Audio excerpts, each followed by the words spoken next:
Cari telespettatori, ben ritornati con noi, buona giornata. In collaborazione con la CIA del Veneto questa volta sviluppiamo il settore della pesca, in modo particolare un aspetto molto importante. Nasce all'interno di CIA Veneto una nuova associazione dedita proprio a sviluppare il settore della pesca e i vari comparti, a valorizzare questo ambito che ha un fatturato estremamente rilevante, 100 milioni di euro per quel che riguarda la regione, a spanne, 3.000 circa, anche un po' di più, di imprese che si dedicano tra acquacoltura e pescacoltura a questo, e tantissime famiglie di operatori del settore. C'è bisogno di una rappresentanza, c'è bisogno di dar voce ancora di più a questo comparto. Per parlare di questo, per parlare di Pescagri, e adesso andremo a scoprire bene di che cosa si tratta, quindi ci rivolgiamo non solo agli addetti ai lavori ma un po' a tutti, perché stiamo facendo informazione al riguardo. Diamo il benvenuto, prima le signore naturalmente, quindi la direttrice di Pescagri a livello nazionale Marilena Fusco, grazie di essere qui con noi, grazie a voi, segretaria, grazie. E naturalmente Gian Michele Passarini, presidente CIA Agricoltori Italiani del Veneto, grazie anche a lei presidente. Grazie, buongiorno a tutti. Allora, prima di entrare nel merito specifico con la segretaria, un po' vediamo, CIA si apre decisamente al settore pesca, se ne era già parlato in passato, adesso questo è un salto non solo regionale ma nazionale.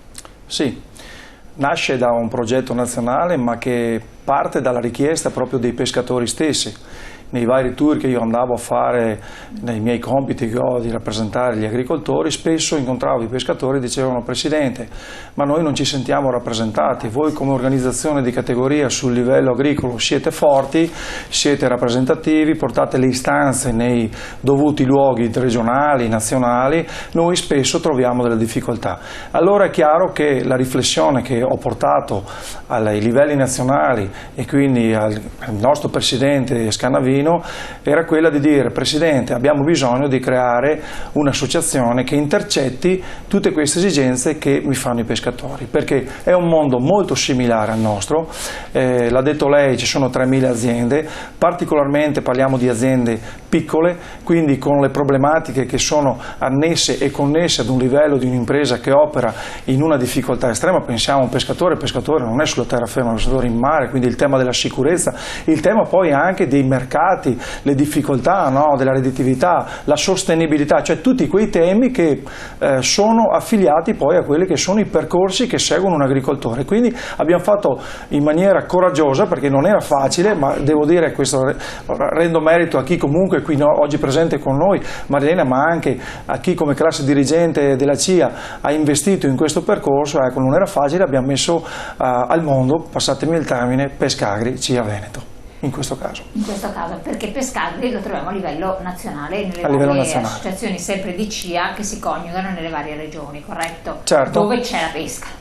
Certo, ma la pesca, ma anche non solo la pesca, perché Pescagri rappresenta anche quella parte di acquacoltura, quindi sì. Pensiamo anche ai territori dove ad esempio si allevano, cito un esempio banale, ma chi alleva la trota, no?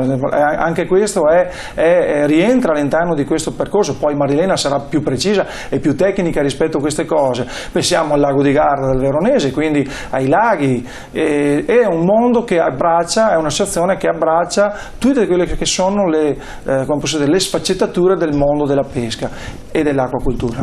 Perfetto, Presidente, le chiedo questo, ma per quel che riguarda sempre il settore della pesca e acquacoltura che dir si voglia, nel piano nazionale di resilienza e c'è il PNRR che si sta sviluppando, che dovrebbe portarci dei soldi, è previsto qualcosa? E questo ci viene da una mail che era arrivata ancora tempo fa, non potevamo dare risposta perché non abbiamo effettivamente mai parlato di pesca.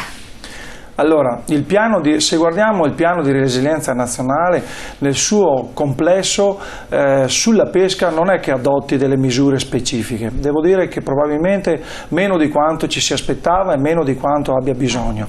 Però se poi va declinato e va, come posso dire, studiato in tutti i suoi titoli, vediamo che ad esempio dove si parla di compatibilità ambientale, di digitalizzazione, di innovazione tecnologica, di un approccio sostenibile rispetto all'ambiente, rispetto all'utilizzo dei materiali. Lì ci sono delle voci che, se noi appunto, per questo la necessità di mettere in pista anche un'associazione che abbia la capacità di far convogliare quelle risorse negli ambiti dovuti. Cioè, voglio dire, faccio un esempio banale: se domani un pescatore fa degli investimenti perché ritiene opportuno che si vada verso una sostenibilità ambientale, quindi l'utilizzo di materiali diversi, ammesso e concesso che questi materiali oggi esistano sul mercato, quindi approcci tecnologici tipo la digitalizzazione, tipo l'innovazione tecnologica, cioè strumenti che oggi diano la possibilità di lavorare meglio, di lavorare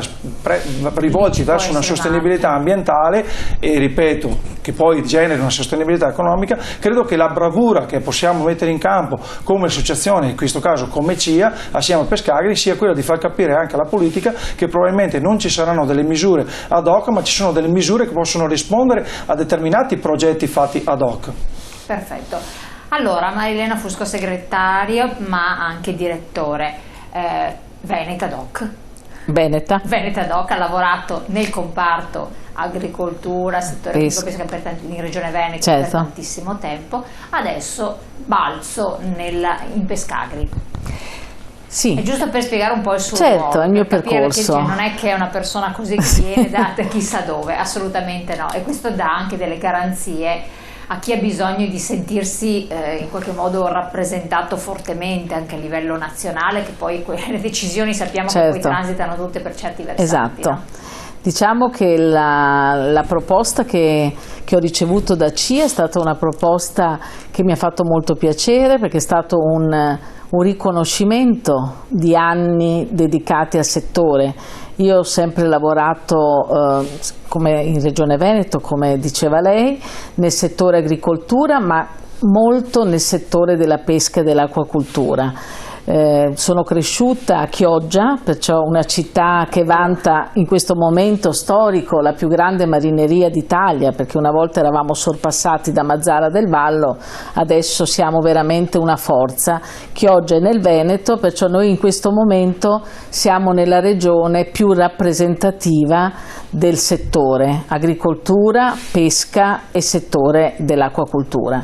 Perciò questa proposta è stata una proposta che mi ha fatto molto piacere, è stata in un momento difficile dove era più facile forse dire ma adesso, perché c'era la pandemia e questo ruolo implica lo spostarsi, incontrare le persone.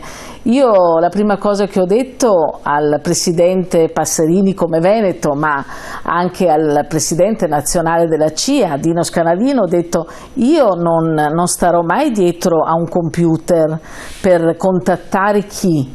Cioè i pescatori, gli acquacultori bisogna andarli a trovare.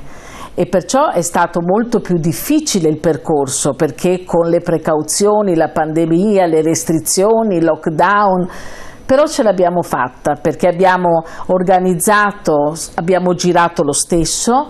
Io tutte le settimane comunque sono andata a trovare le varie realtà in Italia che si occupano del settore, ma voglio aggiungere che in Italia noi copriremo tutte le regioni, perché dove non c'è il mare ci sono i laghi, dove non ci sono i laghi ci sono gli impianti di acquacultura, ci sono le varie realtà, ci sono le aziende di trasformazione del prodotto molto importanti. Quindi anche aziende di trasformazione? Certo, noi il nostro obiettivo, l'obiettivo di Pescagri non è un obiettivo che toglie, ma che dà, che riempie, perciò noi vogliamo dare risposte con il tempo che ci vuole, perché nessuno di noi è il primo della classe, dobbiamo anche noi comunque conquistare la fiducia dei nostri interlocutori, degli operatori del settore,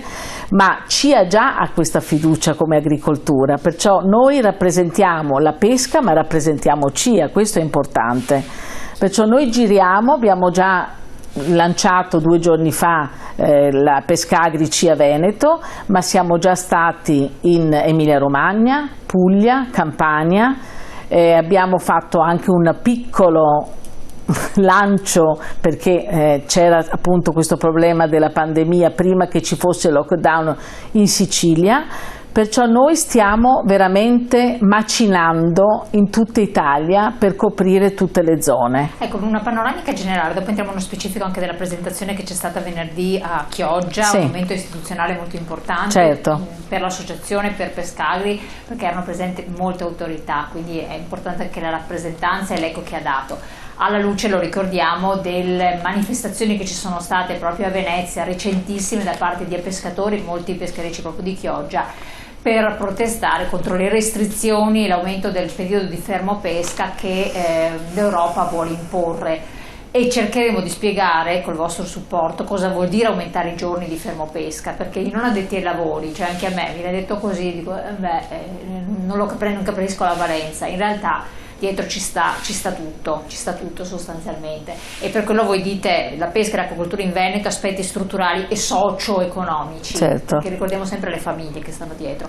Quindi volevo dirle, che impressione, cioè spieghiamo ai cittadini, il settore pesca in Italia muove un indotto economico strategico, ma è molto delicato come ambito, perché ha delle diversità notevoli e degli equilibri di non poco conto. Certo. In due parole riesci a spiegarle? Leggiamo il messaggio. Mi fa piacere vedere che si parla di pesca, specialmente in questo periodo particolare in cui abbiamo subito un cataclisma. Volevo chiedere dei nuovi parametri, sforzo pesca, che cosa intendiamo fare noi pescatori? Grazie. Allora, rispondo al primo messaggio, poi sì. Allora, noi quello che intendiamo fare per prima cosa, che credo che sia la cosa più importante, l'ascolto, perché se noi andiamo nelle piazze, andiamo a Roma, al Ministero, andiamo a Bruxelles a protestare, però non sentiamo prima gli operatori del settore, facciamo sintesi. Allora, lei parlava prima dell'aumento delle giornate del fermo pesca, diciamo di ridurre lo sforzo di pesca. Ecco, sforzo intendeva dire, così che spieghiamo anche il messaggio. Ridurre lo sforzo di pesca, ma si parla di ridurlo di 2 giornate a settimana, perciò che i pescatori vanno in mare, detta in termini così ci facciamo capire, invece che 5 giorni, 3 giorni. Ecco, questo serve per chi sta studiando più di noi per ridurre l'impatto ambientale, però anche lì bisogna capire su quali attrezzi noi parliamo, su che tipo di pesca, su quanto impatta quel tipo di... cioè non si può fare di ogni erba un fascio, bisogna capire di cosa si parla. Allora, ecco, io chiedo solo questo, perché abbiamo una pubblicità che incombe, ma rapidamente, ne avevamo parlato con il direttore del mercato ittico di Chioggia, sì, che aveva detto, non è che si pesca così, alla caso, tutto quello che si tira su si certo, porta e si vende, si pesca su commissione. Certo. Serve, faccio l'esempio assurdo, una tonnellata di quel pesce, linea di massima, se lo si trova, lo si procura una tonnellata, 10 kg, 5 certo, kg di quello, anziché dell'altro, non di più, per cui non va a depauperarsi il mare, perché si fa sulla richiesta in modo che ci sia anche lo smaltimento adeguato, perché i pescatori sono i primi interessati, certo, a questo equilibrio. È così, me lo confermo. Certo, sono i primi interessati, perché come in tutti i settori ci sarà anche il pescatore che non osserva le regole, ma io conosco molti bravi pescatori, molte cooperative serie, molti consorzi seri che vogliono rispettare le regole, ma che soprattutto vogliono lavorare. E allora andiamo in pubblicità, poi rispondiamo che cosa vuol dire nel dettaglio, che cosa si può fare per rispondere all'Europa che sta dando queste prospettive di riduzione e i rischi che ci possono essere per il nostro settore e per chi lavora. Tra poco.